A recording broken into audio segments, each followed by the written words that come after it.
और बड़ी खबर इस वक्त आ रही है, आपको बता दें कि तुर्की ने बरतानिया के साथ बहुत बड़ा मुआहदा किया है। जी हां, इस वक्त जो खबर आ रही है, जो खबर हम देख पा रहे हैं कि तुर्की ने यूरो फाइटर टाइफोन मुआहदा किया है और खित्ते में यह दरअसल ताकत का एक नया तवाजुन होगा। आपको बताते चलें कि तुर्की ने बरतानिया से 8 अरब पाउंड मालियत के 20 यूरो फाइटर टाइफोन जंगी तैयारे खरीदने का मुआहदा किया है। यह मुआहदा दरअसल बहुत बड़ा मुआहदा है।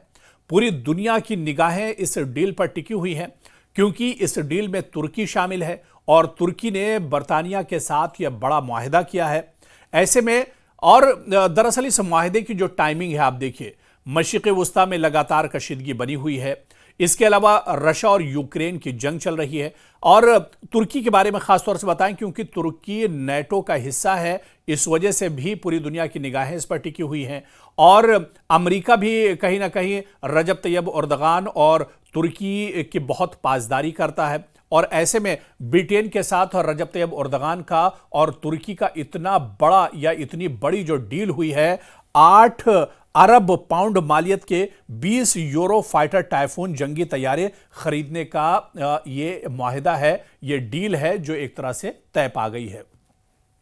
यानी मौजूदा में आप देखिए कि दुनिया में जो एक कशीदगी लगातार बढ़ती जा रही है, चाहे हालिया दिनों मशरिक़ वुस्ता की बात करें, ख़ासतौर से मशरिक़ वुस्ता में ईरान और इजराइल के दरमियान जो कशीदगी बढ़ी थी, गज़ा में जिस तरह से कशीदगी थी और कशीदगी अभी भी एक तरह से बरकरार है। इसके अलावा यूक्रेन और रूस की जंग आप देख लीजिए, या फिर हालिया दिनों जिस तरह से खुद तुर्की ने इजराइल को लेकर नाराजगी जाहिर की थी और बल्कि जो बड़ी मीटिंग्स हुई और जो बड़े समिट्स हुए उसमें तुर्की ने कई बार सिर्फ ये कहकर शिरकत नहीं की कि अगर इजराइल का कोई फर्द या इजराइल की लीडरशिप उस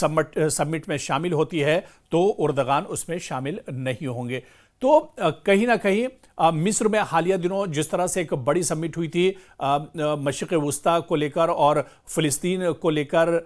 गज़ा में जो जंग चल रही थी उस डील को लेकर जो बड़ी बैठक मिस्र में हुई थी, वहाँ पर एर्दोगान तब तक नहीं पहुँचे थे जब तक ये माना जा रहा था कि इस बैठक में दरअसल इजराइल के वज़ीर आज़म बिन्यामिन नेतन्याहू भी आएंगे। लेकिन जब यह साफ हो गया कि बिन्यामिन नेतन्याहू नहीं आ रहे हैं, उसके बाद ही रजब तैयब एर्दोगान उस बैठक में पहुंचे थे। तो कशीदगी चारों तरफ एक तरह से बढ़ती जा रही है। हालिया दिनों आप देख लीजिए, ईरान के वज़ीर ख़ारजा ने रूस और चीन का दौरा किया है, पुतिन से और शी जिनपिंग से उन्होंने मुलाकात की है। इसे एक और तरह की गिरोहबंदी के तौर पर दुनिया के नक्शे पर देखा जा रहा है। यानी अगर कशीदगी मशरिक़ वुस्ता में बढ़ती है, इजराइल का प्रेशर अगर ईरान पर बढ़ता है, अमेरिका अगर ईरान पर दबाव बनाता है, तो ईरान को लेकर अब ईरान के साथ भी रूस और चीन एक तरह से खड़े हैं। तो पूरी ये जो गिरोहबंदी हो रही है और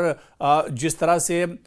कशीदगी के बीच में जो हालात हैं पूरी दुनिया की, या जो सियासी हालात अब बनते जा रहे हैं, ऐसे में तुर्की का बरतानिया के साथ ये मुआहदा बहुत अहम माना जा रहा है। और ये छोटी मोटी डील भी नहीं है, 8 अरब पाउंड की ये डील है जो एक तरह से की गई है। दरअसल आप देखिए कि इस मुआहदे को एक तारीखी लम्हा करार दिया जा रहा है क्योंकि ये नेटो के मुश्तरका सिक्योरिटी के लिए भी काफ़ी अहम माना जा रहा है। दरअसल रजब तैयब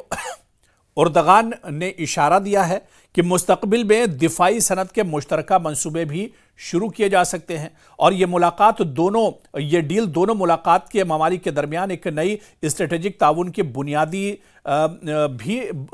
भी एक तरह से बनती दिखाई दे रही है।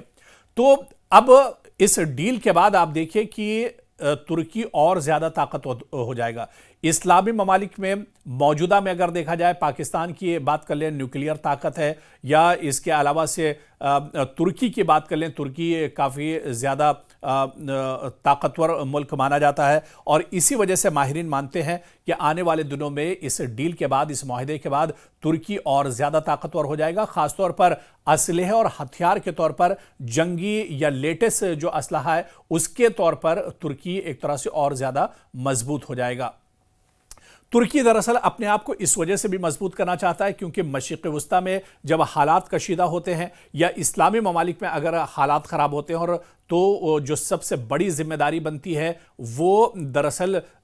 तुर्की की बनती है। और तुर्की हमेशा से, अब चाहे फ़िलिस्तीन का मामला रहा हो, चाहे गज़ा का मामला हो, चाहे ईरान की जंग हो, चाहे इससे पहले शाम और मिस्र में जिस तरह से इजराइल ने अटैक किया था, वहाँ पर जहाँ पर भी सालसी की ज़रूरत होती है या जंग जैसे जो हालात और जो कशीदगी होती है उसे कम करने की अगर ज़रूरत होती है, तो फिर वहाँ पर सीधे सीधे तुर्की की एंट्री होती है। रजब तैयब एर्दोगान इससे पहले भी कई मुल्कों के दरमियान और ख़ासतौर से जो अरब ममालिक हैं उनके दरमियान अगर कोई कशीदगी होती है तो रजब तैयब एर्दोगान कहीं ना कहीं चौधरी बनकर सामने आते हैं और वहाँ पर कशीदगी कम कराते हैं। और अब जब असलहे के एतबार से और बरतानिया के साथ इस डील के बाद तुर्की और ज़्यादा मजबूत हो जाएगा, ऐसे में दुनिया के दूसरे ममालिक के बीच में या दुनिया के जो बड़ी ताकतें हैं उसमें तुर्की को लेकर एक तरह से अहमियत और ज़्यादा आने वाले दिनों में बढ़ जाएगी।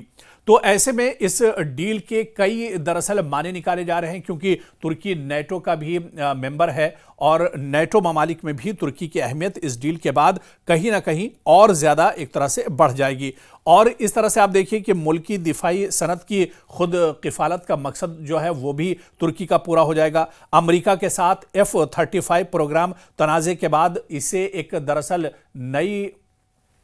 स्ट्रेटेजी और हिकमत अमली के तौर से देखा जा रहा है। मुस्तकबिल में इजरायली F-35 और दीगर जदीद तैयारों का मुतबादिल इसे बनता हुआ देखा जा सकता है। टाइफून आर्जी मगर ज़रूरी खलापुर करेगा, जबकि KAAN मुस्तकबिल का स्ट्रेटेजिक असासा भी ये दरअसल हो सकता है तुर्की के लिए। तो कहीं ना कहीं नेटो में तुर्की की स्ट्रेटेजिक अहमियत की वापसी एक तरह से होगी। खित्ते में ताकत के तवाजुन में मुमकिन तब्दीली देखने को मिल सकती है। दिफाई सनत में तुर्क और बरतानवी इश्तराक का एक नया दौर जो है वो शुरू हो सकता है और तुर्की की वसी कौमी दिफाई हिकमत अमली का इसे एक बहुत बड़ा हिस्सा माना जा रहा है। यानी तुर्की का कद इस डील के बाद और ज़्यादा बढ़ जाएगा। इस्लामी ममालिक में तुर्की का जो कद है वो तो ही है, लेकिन दुनिया के जो सुपर पावर ममालिक हैं उनमें भी आने वाले दिनों में तुर्की का कद और ज़्यादा बढ़ने वाला है। और मशरिक़ वस्ता में जिस तरह से कशीदगी और तनाव हमेशा से बरकरार रहता है, इस तनाव को देखते हुए भी तुर्की के इस कदम को काफ़ी अहम माना जा रहा है।